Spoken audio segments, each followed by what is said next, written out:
নেতাদের মূল্যায়নের ব্যাপার। ত্যাগী নেতা যারা আছেন এই শিবচরে কারা ত্যাগী আছেন আমরা মুসলিম কয়েকজনকে চিনি, কিন্তু এখানে যারা আছেন যারা ছিলেন তাদের সহযোগিতায় যারা আছে আগামীতে কমিটি দেওয়ার ব্যাপারে আমরা সেই ত্যাগী নেতাদের আমরা দেওয়ার চেষ্টা করব।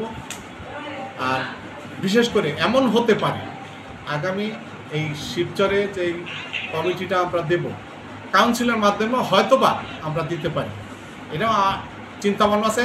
কেন্দ্রের থেকে যদি আমাদের নির্দেশ দেওয়া হয় যে কাউন্সিলের মাধ্যমে আপনারা কমিটি দেবেন, আমরা সেটা দেবো ইনশাল্লাহ। তাদেরকে মূল্যায়ন ওইভাবেই আমরা করে নিই।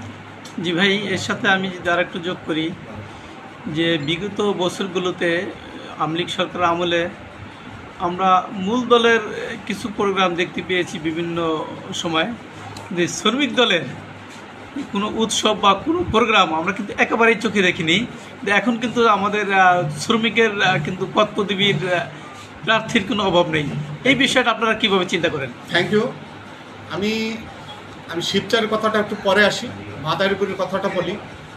মাদারীপুরে এই দুঃসময় এই 17 বছর আর ওই 2 বছরে 19 বছর 19.5 বছর মাদারীপুর জেলা শ্রমিক দল সক্রিয়ভাবে আন্দোলন সংগ্রামে মাঠে ছিল।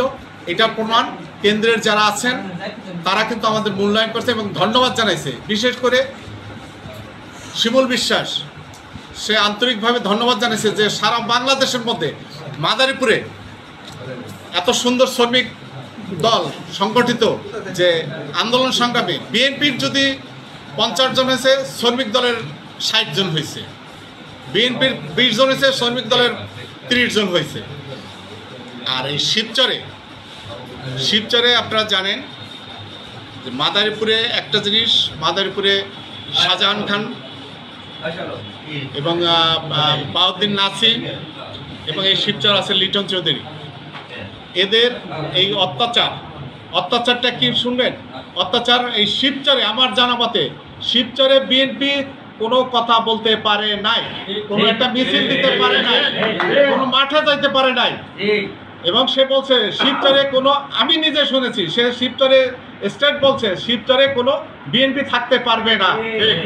এটা বোধহয় আপনাদের জানা আছে, ঘরের থেকে বেরোতে দেয়। তার মধ্যে আমি ধন্যবাদ জানাই যারা এই শিবচরে কমিটি আনছেন, কিছু ফেস্টুন ব্যানার করছিলেন, আজকে করছেন, কিছুক্ষণ পরেই সেটা ছিঁড়ে ফেলাইছেন।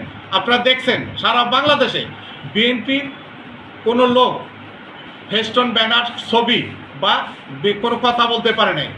যেই কারণে এই 17 বছর আপনি হয়তো শিবচরে যারা আছেন এদের দেখেন নাই, এই কারণে তারা গা ঢাকাতে যারা ছিল আজকে তারা এই 5 তারিখের পরে সবাই ঐক্যবদ্ধভাবে আন্দোলন সংগ্রাম যেখানে যায় সবাই